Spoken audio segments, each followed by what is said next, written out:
दोस्तों 1975 में पंजाब की सरकार एक सर्कुलर इशू करती है और बोलती है कि पंजाब की सरकार के अंदर जो सरकारी नौकरियां हैं उसमें जो एससी का रिजर्वेशन कोटा है उसमें से 50% सीटें केवल बाल्मीकीज और मजहबी सिख्स को दी जाएंगी। लेकिन 1975 के इस पंजाब के सर्कुलर को 2006 में पंजाब एंड हरियाणा हाईकोर्ट खारिज कर देता है और यहां पे हाईकोर्ट सहारा लेता है सुप्रीम कोर्ट के 2004 जजमेंट का, जिसका नाम था EV Chinnaiah versus state of Andhra Pradesh. इस ईवी चिन्नैया जजमेंट में सुप्रीम कोर्ट ने आंध्र प्रदेश के एक लॉ को खारिज कर दिया था। लॉ का नाम था Andhra Pradesh schedule caste rationalisation of reservation act 2000। Actually में हुआ यह था कि आंध्र प्रदेश की सरकार ने भी जो आर्टिकल 341 के अंदर शेड्यूल कास्ट की लिस्ट थी इसको 4 भागों में तोड़ दिया था और इन अलग अलग 4 भागों को अलग अलग क्वांटम रिजर्वेशन का दिया जा रहा था। एससी रिजर्वेशन कोटा के अंदर आंध्र प्रदेश की सरकार का यह बोलना था कि एससी रिजर्वेशन कोटा एक होमोजीनियस कोटा नहीं हो सकता, यहां पे डेवलपमेंट के हिसाब से सीटें एलोकेट करना सही रहेगा। मैटर पहुंचता है सुप्रीम कोर्ट में। सुप्रीम कोर्ट बोलता है कि भी आंध्र प्रदेश की सरकार ये सही नहीं कर रही है।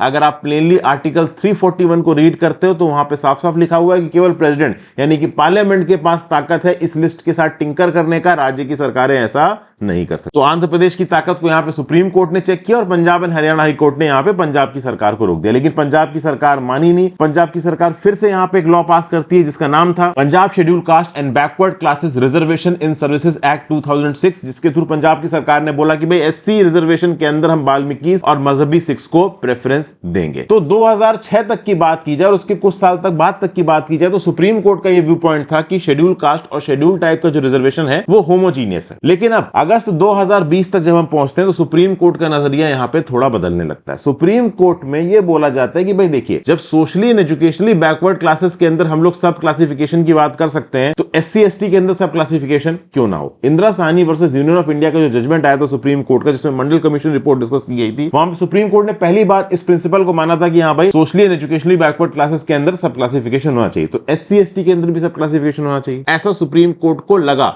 अगस्त 2020 में। इसलिए बोला गया कि जो ईवी चिन्नैया जजमेंट आया 2004 का, इसको रिव्यू करने की जरूरत और शायद जल्दी ही सुप्रीम कोर्ट की 7 जज की बेंच अपना जजमेंट इसमें दे। अब जजमेंट किस आधार पे होगा और कई एक्सपर्ट्स का बोलना है कि फंडामेंटल आर्टिकल 14 से 16 में हम लोग इक्वालिटी की बात करते हैं। देखिए, भले ही article 341 of the Indian constitution के अंदर प्रेसिडेंट यानी कि पार्लियामेंट के पास ताकत है शेड्यूल कास्ट में कौन आ सकता है कौन नहीं आ सकता है इसको लेके, लेकिन ग्राउंड लेवल पे ओवरऑल इक्वालिटी लाने की जिम्मेदारी केंद्र की सरकार के साथ साथ राज्य की सरकार की भी है और राज्य सरकार को पता है कि ग्राउंड लेवल पे एक्चुअली में कौन सी कास्ट बैकवर्ड है कौन सी कास्ट प्रोग्रेसिव है। अब खास बात यहां पे एक पॉलिटिकल एंगल भी है दोस्तों। बीआर अंबेडकर साहब ने जब कॉन्स्टिट्यूशनल डिबेट्स की स्पीचें हो रही थी वहां पे ये बोला था कि आर्टिकल 341 के अंदर जो प्रेसिडेंट लिस्ट है ना कि कौन शेड्यूल कास्ट में आएगा, उसके साथ राज्य की सरकार को टिंकर नहीं करने देना चाहिए। रीजन बीइंग राज्य की सरकारें यहां पे पॉलिटिकल कंसीडरेशंस लेके आ जाएंगे और ये बात आप सब जानते हो कि रिजर्वेशन में पॉलिटिकल कंसीडरेशंस है। बहुत सारी सरकार कम्युनिटीज को एससी की लिस्ट में निकालती है, हटाती है पॉलिटिकल कंसीडरेशंस को लेकर। लेकिन बहुत से एक्सपर्ट्स का यह भी बोलना है कि भाई रीजनेबल क्लासिफिकेशन में आपको क्या प्रॉब्लम है। यह बात सबको पता है कि शेड्यूल कास्ट और शेड्यूल ट्राइब अब एक होमोजीनियस कैटेगरी नहीं रह गई है। इसके अंदर बहुत सारी अलग अलग कास्ट है जिनका डिफरेंट लेवल ऑफ डेवलपमेंट है, तो एक सब क्लासिफिकेशन होना